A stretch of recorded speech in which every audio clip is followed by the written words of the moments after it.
here he comes, the commissioner making his way out to the podium to tell you who the Seahawks select at number 18.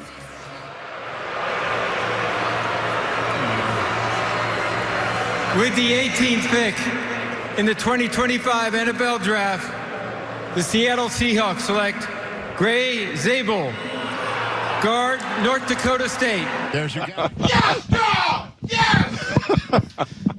I'd ask Brock how he feels, but I think the world is aware of how he feels right now. He's very happy with the North Dakota State guard. 6'5" and 7/8", 312. You hurt yourself, didn't you? I did. I think he burst a blood vessel. You deserve it. I hope you have bloodshot eyes tomorrow. I felt that from Granite Falls to Sultan to Pasco. I think they heard you upstairs. Good. In that spot we're not supposed to walk. Get a guard, get a center, get a difference maker, and they got him. What? When's the last? Has there ever been a guard selected in the first round? Steve Hutchinson. Hutch. That's right. Yep. How could I forget And you know what Hutch? he was? Hall of Famer. An athlete. Hall of Famer. I watched Steve athlete. Hutchinson after we drafted him. I shared the locker room with him.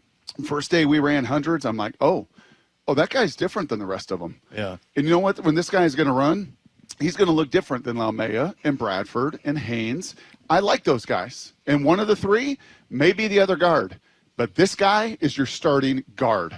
Your starter. Go ahead, Dave. I was just going to say, I think Seahawk fans are going to be just overwhelmingly pleased with this pick, and they're going to think that John Schneider's the biggest genius ever, and they're going to love it. They're going to absolutely love it based on what we've gotten from texts and callers and all of our shows. Is this the biggest upset that they went with the spot that everybody felt was the need, and they actually drafted the need there? Is that the biggest upset? We all were anticipating a linebacker, maybe a safety. It was going to be basically every other position but O-line. Sometimes you just do the obvious. Sometimes you do. And that was the tough part about this whole situation is that you hear John talk over the years, well, we got in trouble because we were picking for need and not actually their best guy. So what this tells me is that they had Zabel evaluated as the best guy on the board. Let's go for him. And you know what? You're right. Zabel can move. You watch him in the Senior Bowl. You watch him at North Dakota. He's great out in space in the screens. He's going to be good moving defensive linemen on that wide zone. I'm not mad at this pick at all. I think it appeases everybody, right? It appeases the fans. You got Brock over here turning bright red. And, you know, everyone's happy here. You see the star. Are you okay? Have you recovered? I'm a little better now. Okay. But that kind of felt good. I'm not going to lie. I needed to get that out. I've been sitting on that for a while. Wasn't good for the rest of us. That shows you how surprised you were they took him because we're so conditioned to expect them to go not really. another direction. Not really. I'm not that surprised is because of what happened in front of him. Bump said it earlier. When he's been asked by everybody, we get a lot of intel. Yeah, there was a little something in the hallway earlier today that I felt like, okay, they're going to go O-line. You know, but is this, you know, but talk to me at pick 11 or 12. Isn't that what you said right at the start, Bump? By pick 11 and 12, it was obvious. There's not much left, right? John Schneider looks at this and then they're bored from what I understand. I've not been privy to the war room, but, you know, as he shared it and with you guys too, like here's this grouping. And then where's the ledge? Where's the ledge? Where does it really fall off to the next group? Mm-hmm. And once Booker is gone and Membu is gone and these guys are gone and gone and gone, like, okay, that next group, Donovan Jackson, maybe. The kid out of Ohio State, could they have traded Bump? Could they have traded with somebody there? Maybe. But if you lose Zabel and you lose Donovan Jackson, there's a big drop. And that I say pretty confidently talking to, you know, some of the bigger evaluators. I thought this was interesting, maybe the most sort of what encapsulates the feeling right now of our fans and listeners and everything. Carter from Tacoma says, holy bleep, we did it. but really, I mean, that says a lot. Like, everybody was like, yeah, this Gray Zabel guy would be perfect. You know, you look at him and comes out of a really good football program and, you know, a guard, exactly what they need, a first rounder. And just the fact that, you know, I talked about this with quarterback. If they'd taken a quarterback, I would have been really intrigued by that. But John has different ideas on who is and is not a first rounder. And, he loved it. It was a position of need. So those two things came together because we know that he's never going to draft just because of need. And I thought, wow, maybe if there's like a really good athlete they think will drop back to the second round, whatever, they'll trade that pick. But they did it. Here's what they're in danger of, right?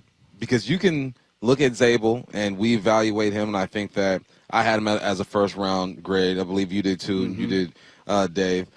But you know what's going to happen if and when he struggles early. That's when the fans are going to flip on you so quick. Well, he went to an FCS. Like how are you really evaluating him against these guys? You got to understand whoever they pick at this spot, because to me, I asked you the question earlier, is this where the talent starts to blend? For me, this is where it starts to blend. Around 18, 19, 20, to where, I mean, you're trying to find a diamond in the rough at 18. It sounds weird saying it, but that's essentially what you're trying to do. So I just advise people just to be patient with this young man. I hope he comes out looking nice and moving people or whatnot. But you know, he's gonna feel a different type of talent. I think he's capable, but just be a bit patient with him. Is it fair to expect him to be a starter? Yeah. Oh, he's starting. So. Absolutely. Yeah. 18th pick.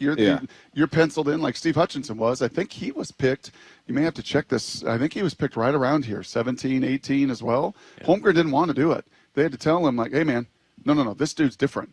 Right? And we've had a lot of guards through here. And Roger in Tacoma, I know you're popping champagne right now too, because can't we just draft a guard? And that's exactly what they did. But you know what?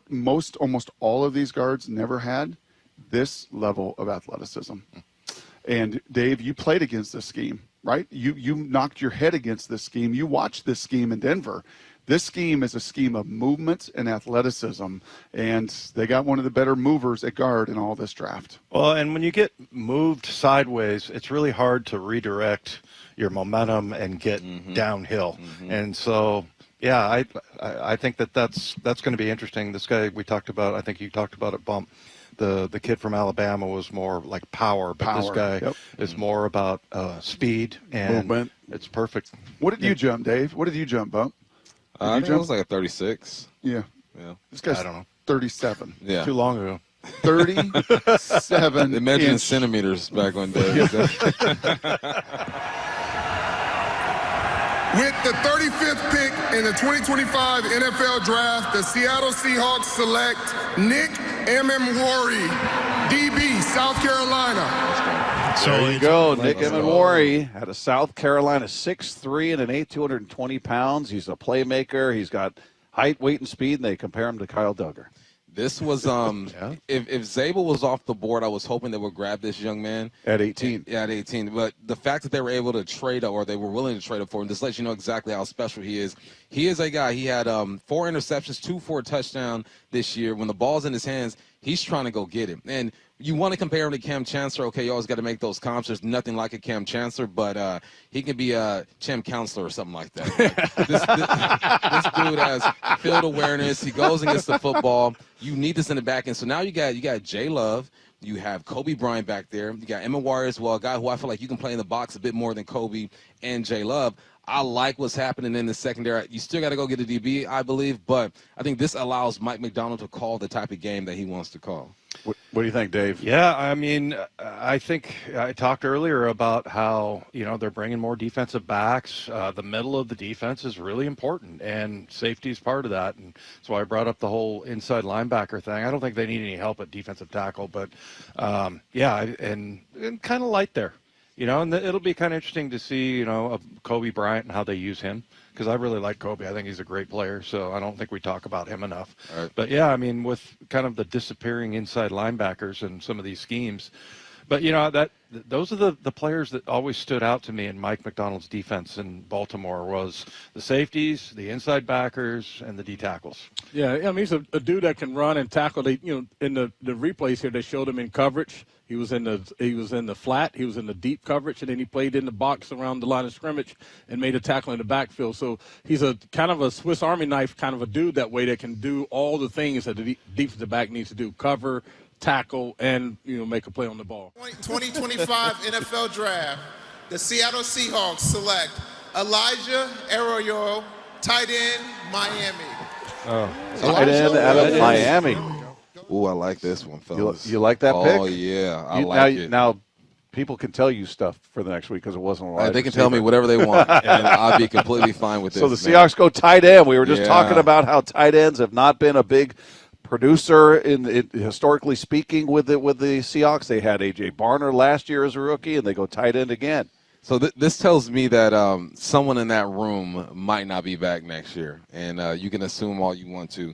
But this young man, 6'4", 235, my note I have on him is the movement in his body is second to none. Like the way he dips his shoulder down and runs the seam and chops his feet. It's beautiful to watch him play, man. It's just the movement. It's the new age tight end that we're seeing, like the Loveland type, who was a complete route runner. Like, tight ends weren't really route runners. They were just space occupiers. Like, get to that space, and I'll throw you the football because you're a big target. But this young man does it all, man. He's smooth. He's fast. I really like this pick for these guys. Can he block?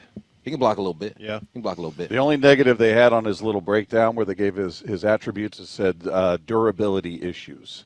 So we'll see about that. But Well, they claim to be sticklers on that. So Yeah, and no, they you're have right. look, DK Metcalf, there was lots of teams that weren't going to draft him, and the Seahawks drafted him because of his neck. So yeah, I mean, it's just different, and you know, we see John Schneider there looking up at the I mean, camera if you there. think about, if they play with, 2 and 3 tight ends, not every single one of the dudes is going to be a big bruising blocker. So you need someone that can, do some damage, catching the ball on that second level, the intermediate level.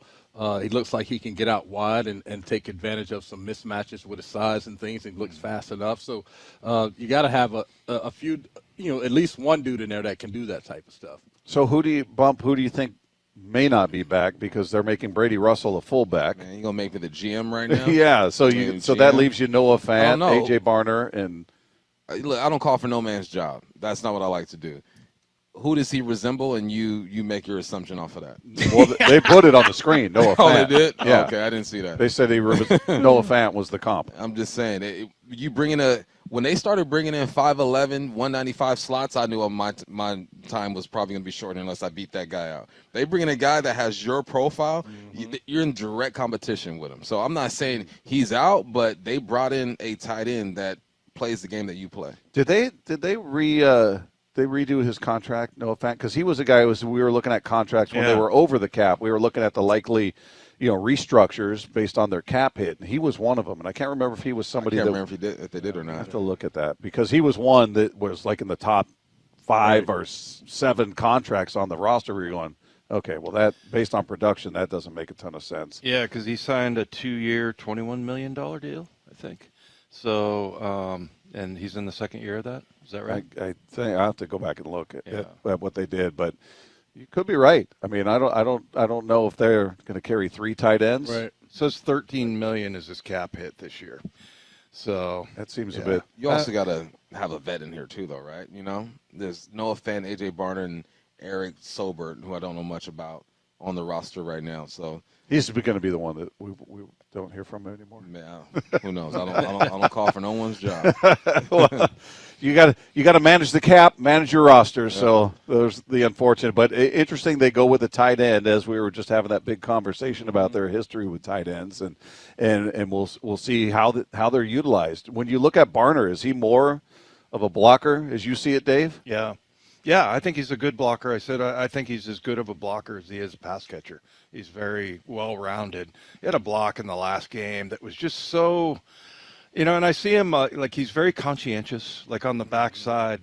We're talking about Bradford and Reek Woolen, that sometimes they don't finish plays or they get distracted or whatever. I saw him make this just killer block on the backside of a run that was going the other way, and the ball ends up coming all the way back around, and he ends up sealing the guy, and they score a touchdown. And then he had a little shove on a guy that allowed some daylight. And I think he catches the ball well. He's a good catcher, as Pete Carroll used to say. Yeah.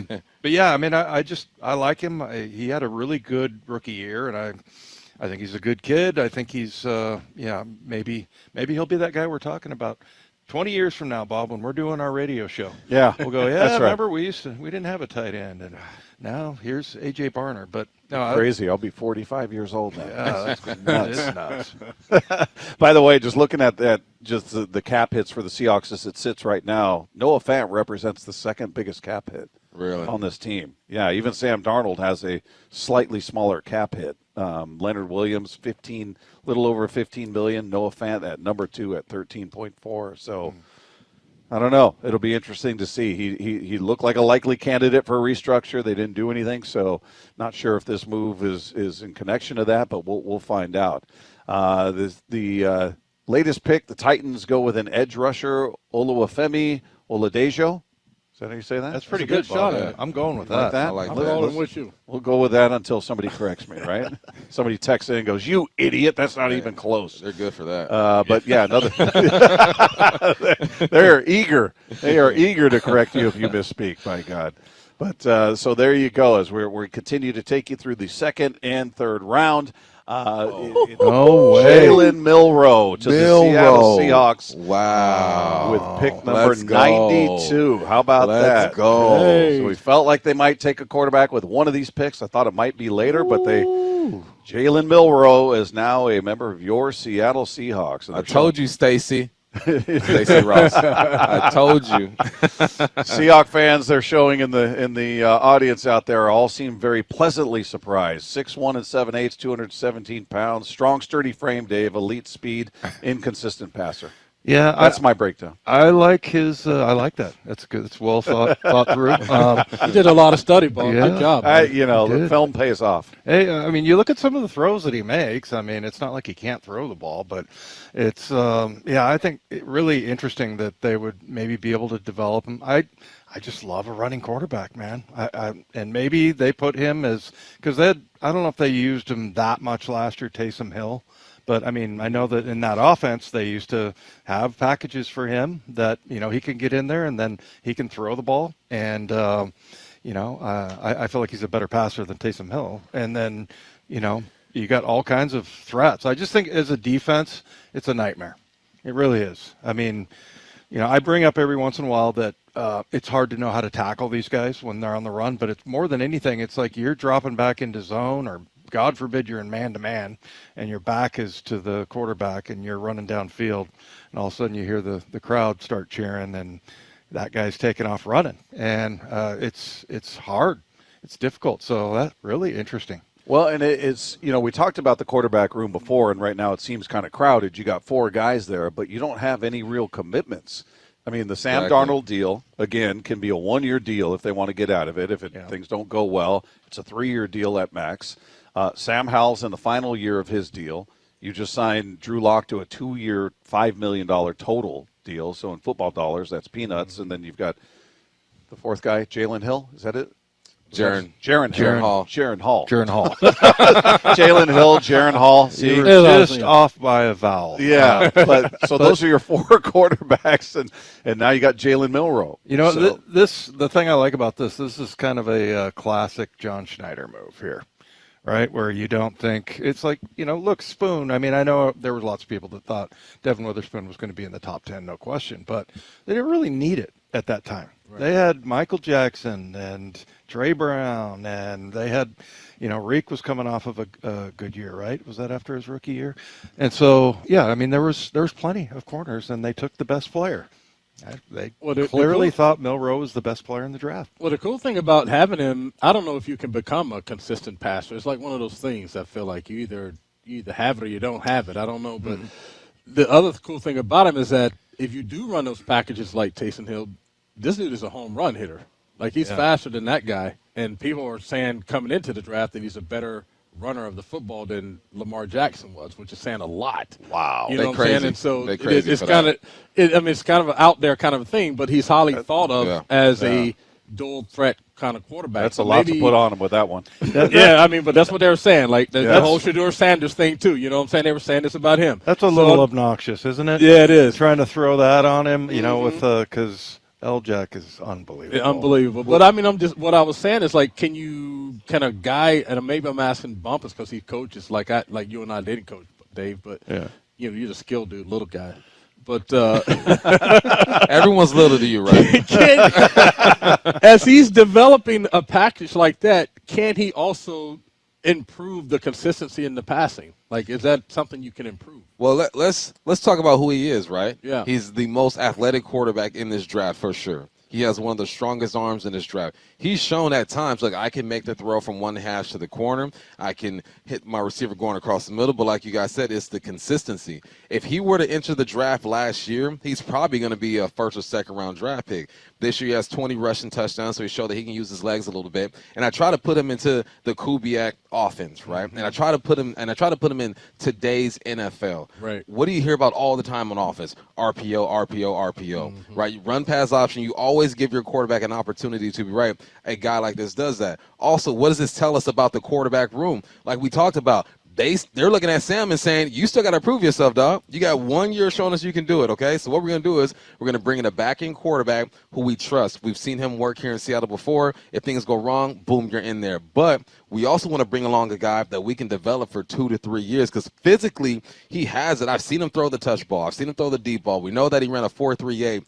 Is he a better runner than Lamar? No, I would calm down with that. But is he faster than Lamar? Yeah, for sure. But we don't see Lamar take big hits. So this is I like this move because nobody is comfortable in that offense now. The O-line ain't comfortable. The running backs, we think there's going to be competition. QB room has competition.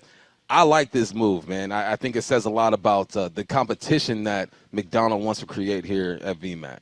Yeah, it's surprising, but not surprising. I thought they would take a quarterback. I thought it'd be later. Like I said, I didn't know if he'd still be there at this point. But Shedeur Sanders was obviously still there. That's 4 quarterbacks now taken ahead of him.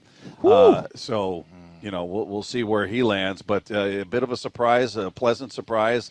Again, flashing to the fans there in the stands, the Seahawks fans that are in attendance, and they all look like they were going crazy with excitement. So, I like it. And and he comes in with no pressure. There's not, because of what you just committed. Yeah. It almost feels, in a weird way, kind of like when they brought in Russell. They drafted Russell in the 3rd round. You'd committed $15 million to Matt Flynn. Matt Flynn was going to be the guy, and this guy all right, we'll take a flyer on him and learn. And I don't expect the same result that Milroe's going to come in and dazzle in preseason and get that starter's job, but it is kind of a similar thing where you got a brand new quarterback as your starter. Yep. You draft a kid who's kind of looked at as, all right, we'll kick the tires on him, take a chance on him.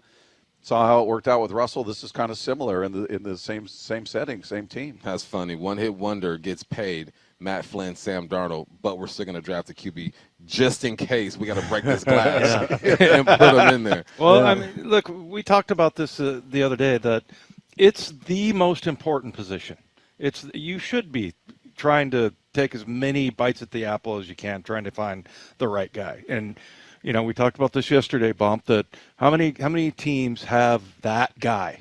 6, maybe 7. Yeah. And then like we did a thing that was like, upper class, middle class, lower class, and no class. And no class. Yeah, I was in that and category. Didn't go to class. Yeah, but I mean, it's so hard to find those guys, and then once you get the right one, I mean, we saw what happened with Russell Wilson. So I mean, them committing a pick and signing, Locke back, and signing Darnold. I mean. Yeah, I think it's great. I think it's the right thing to do. Yeah, I think that RPO thing too is a real deal because if you look at how they blocked some of that with Lamar Jackson, there was a couple times where you're running it to the tight end side and the tight end blocks out on the defensive end and you're reading the second level defender. Right. Then the next time the tight end blocks down on the second defender and you're reading the defensive end, and so you put those two dudes in so much conflict because they don't. When the tight end blocked out, then the linebacker kind of stepped outside, thinking that maybe it's going to be a release hit outside. No one even had to block him. Lamar just ran straight up the field for like 15, 20 yards. And then the next time they did the exact opposite way. So then the defensive end is standing there like, what am I supposed to do? Yeah. They ran right past him that time. So it does put a lot of – and then he can – you can scheme people open in that and get better windows for an inconsistent thrower to throw into a wider window to a receiver. And with the 142nd pick in the 2025 draft, the Seattle Seahawks select Rylie Mills, defensive end from Notre Dame. Defensive end. Not either of the positions we were talking about. Not at all. Or defensive tackle. 6'5", 291 defensive tackle from Notre Dame. Defensive line is an area that the Seahawks have, I think, needed to fortify in this draft as well. You look at the ages of some of their biggest contributors, Jaron Reed, Leonard Williams, DeMarcus Lawrence. It's a group that is getting older, and you're going to need to invest in the future of it. Byron Murphy, a big investment made last year. I think a pick like this is going to be very important to get younger on that defensive line. So I think a really good pick made by the Seahawks here to kick off round 5, pick 142. Rylie Mills, defensive tackle from the national runners-up Notre Dame. Mike, what do you make of this selection by Seattle? Well, we're talking about The Athletic, and they have a great comprehensive breakdown. Two-time alum of Bruce Feldman's Freaks List. So this man is strong, 445-pound bench, 580-pound squat. When you come out of good programs, I think you kind of know what you're going to expect. You're going to get a polished player, a guy who comes out of Notre Dame, or, that's why Michigan and Ohio State have churned out guys. And yeah, you were mentioning, Curtis, that there isn't as much depth as you'd think on the interior of that defensive line, especially for how the Seahawks want to play and for what Mike Macdonald wants to do with this group. And it does feel like that, yeah, we overreact to a Super Bowl winner of what teams need to do to build their units. But with what the Seahawks have done to improve their back end of the defense, now the Eagles formula, their blueprint of having waves of defensive linemen to come in, that their second tier, I forget who it was that came onto our station and just said, the backup four of the Eagles defensive line are better than most teams starting for. So if the Eagles have that blueprint, they won the Super Bowl, the Seahawks are trying to build that way on their defensive line up front as well. Rylie Mills to the Seahawks, pick 142 of round 5, a pick they acquired in a trade for Sam Howell. Mora, this defensive line is one of the, I think, jewels that Mike Macdonald just wants to make a very special unit. What do you make of them addressing the D-line here to start off round 5?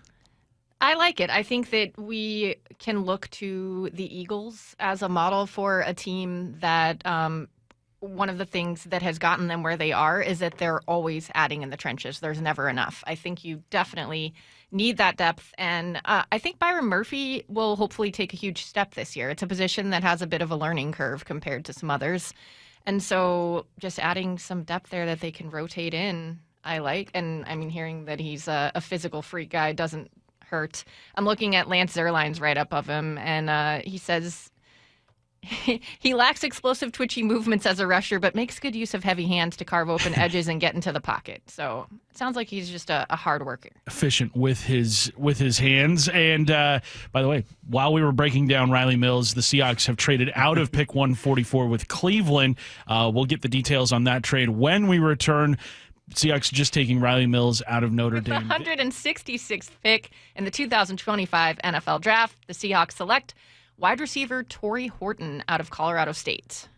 They did go wide receiver. There it is. They did it. Ball knower over there.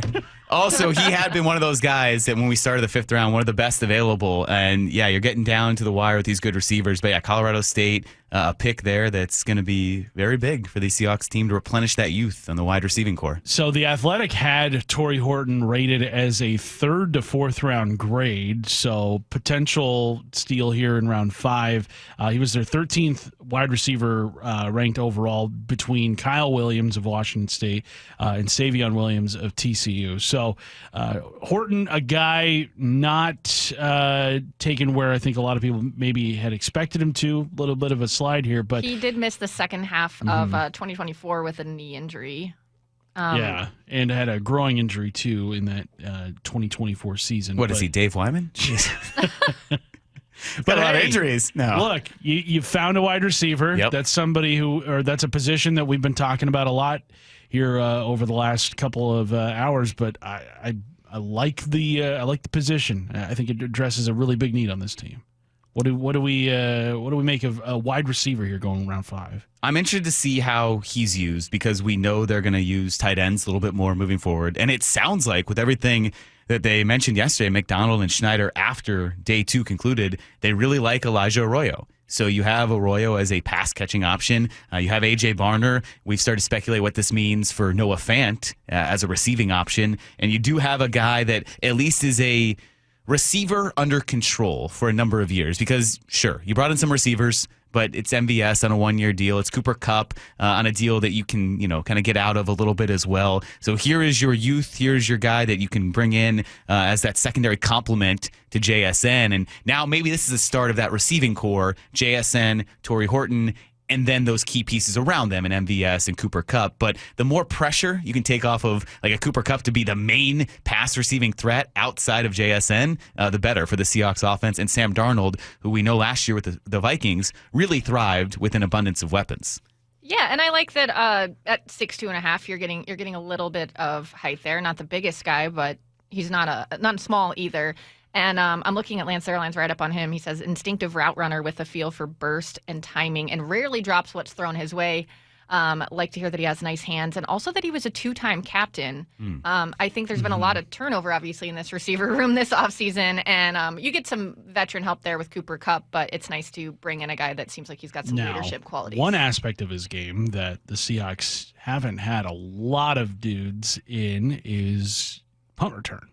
3 punt return touchdowns during his time at Colorado State, 79, 78, and 72 yards, average 16.3 yards per return.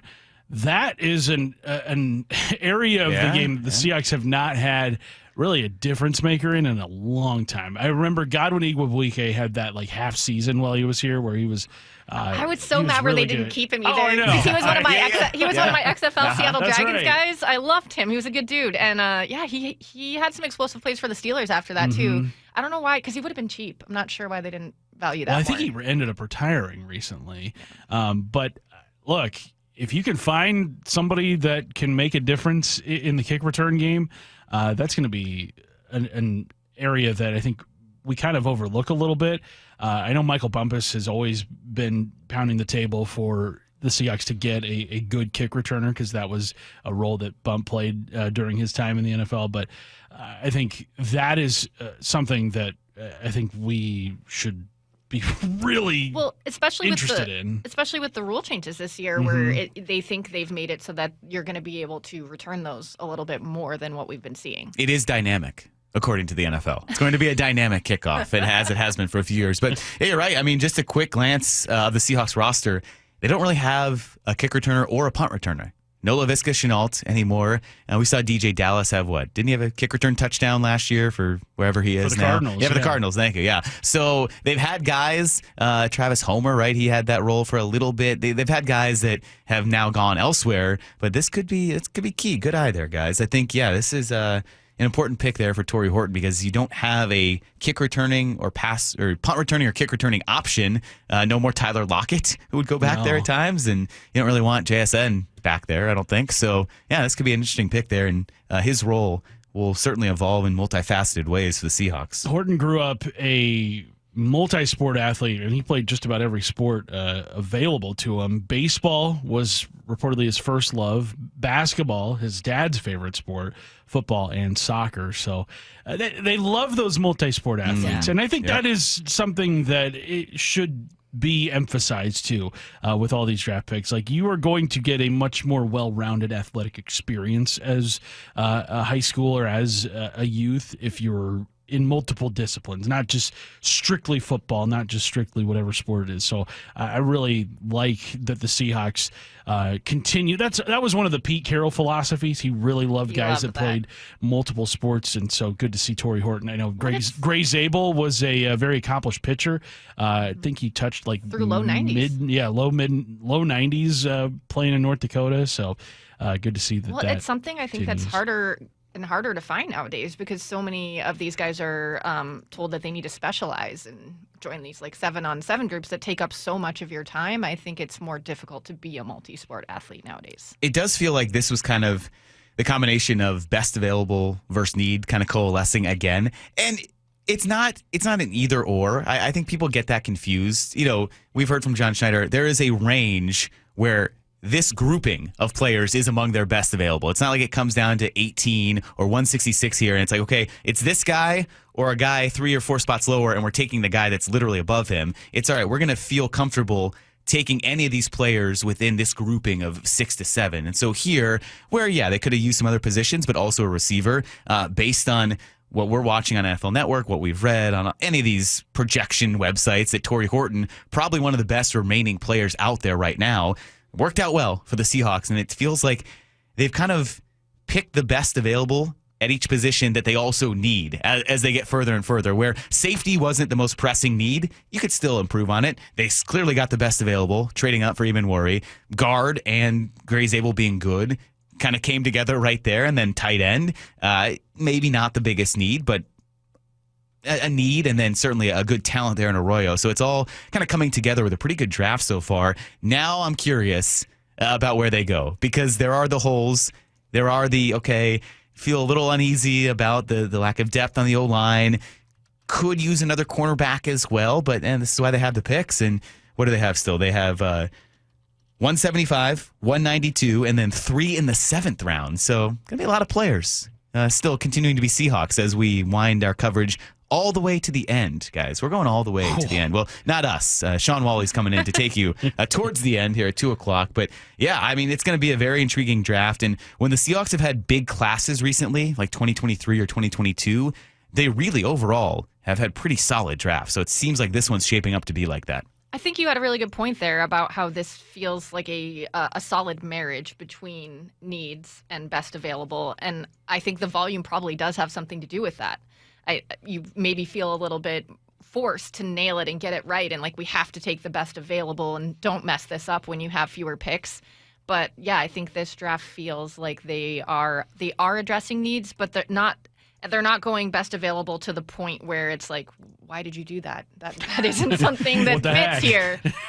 So they're getting good players, but also addressing their needs. Yeah, they have 11 total picks now in the draft, which is an abundance compared to some years. I know last year they didn't even have a second-round pick because they used that in the Leonard Williams trade. Remember the Stone Forsythe DS 2021. What, 3 players? Who was Trey Brown. Yeah. That was painful. The best, quote, best of that, which he was really good. And he was such a good interview, so we all loved him, but then it just kind of fizzled out for Trey Brown. Right. So that's a tough draft. Kind of got the yips. Yeah, you can see why I think GMs like having a lot of picks, because you can maneuver, you can leverage all these, you can figure out the best talent versus need when you have these options. When you have 3, you kind of have to get guys. The 175th pick in the 2025 NFL Draft, the Seahawks select Robbie Ouzts, tight end, Alabama. Okay. Is that how you pronounce it? O-U-Z-T-S. Okay. O-U-Z-T-S. Ouzts. I can't say that I'm saying that correctly for sure. I apologize. Another tight end to add to the group that was you've got. not what any of us definitely not. predicted there. Yeah, this is definitely the most surprising pick. 6'4", 270 out of Alabama. He had 8 catches for 108 yards and 2 touchdowns last year. So a blocking tight end? You're not expecting him to be that pass-catching option? Sports Illustrated has him listed as a fullback/tight end. So this could be a Clint Kubiak decision here. He's getting his fullback. There it is. It makes sense now. Yeah, just had 16 career receptions in 4 years at Alabama. This looked here for a number of years. And you also have Brady Russell, who is making the conversion from tight end to fullback too. So you're going to have options here in camp and in the preseason. Like you said, Maura, this is a pick made with Clint Kubiak in mind. Can we talk about this kind of burgeoning Alabama to Seattle pipeline? Milroe. It's getting bigger. Yeah, Milroe, Ouzts is, I believe it's how it's pronounced. Yeah. Oh, wait, that's even better. Robbie Ouzts. So we just got a guy named Ouzts that can be a fullback who has that steak and squats diet of Gray Zabel. Okay, this is the most fun out there pick of the draft so far for the Seahawks. They've made 3 picks today. This one, the wildest by far. So that is this is just one projection, but the Sports Illustrated page I pulled up did have him projected at round 6 to 7 or undrafted. So yeah, this may be the first kind of leap that we've seen them take. A couple of guys have fallen to them, or they've moved up for Emmanwori. So. Yeah, Ouzts in Nick Saban's time with Alabama. Spent a lot of time in I formation when Bill O'Brien was the offensive coordinator for the Crimson Tide. And then last year was an H-back, played some tight end as well in Kalen DeBoer's scheme. Did have 2 receiving touchdowns a year ago. Just had 8 total receptions for 108 yards. Spent his entire career at Alabama. So he is comes from a obviously the best program in college football. But this is not your traditional tight end. He is listed as a tight end, but I think we can read into this that this is a fullback. At 192, the Seahawks have gone back to that offensive line. Guard Bryce Cabeldue out of Kansas, 6'5", 308. And I don't know, young, well, it caught us off guard, but born in 2001. So, these 2000s babies are coming into the NFL now. But there they go. They address the offensive line in the 6th round there at 192. What stands out about this guy, guys? Another guard. Outside of his name. And, he's another guard. So it's kind of similar to, the LaMea pick last year, that 6th round pick in the 2024 draft. Didn't expect that he would get a lot of playing time. He actually did start to come in there. So another guard, and now you have what we think is a backup behind Gray Zabel. You have an increasingly interesting competition between Christian Haynes and Anthony Bradford, who might be feeling some squeeze, and now Bryce Cabeldue, and the line has been solidified, it seems like, at this point. Yeah, I'm looking on the 33rd teams right up of him, and it says Kansas ran gap and zone-heavy rushing offenses, so he should be familiar with a lot of different concepts, which is nice because everyone's been talking about the outside zone with Kubiak. And also that, he got experience at tackle, played left tackle last year, but they think he's destined to play on the interior, so that's perfect for what the Seahawks need right now. Yeah, you got to have depth on the offensive line. And this is about the portion of the draft where you're making those kinds of selections. Not expecting Cabeldue to have a huge say in what the starting lineup is going to look like on the offensive line, but I think a good move made by the Seahawks here to just get some depth on the offensive line. Yeah.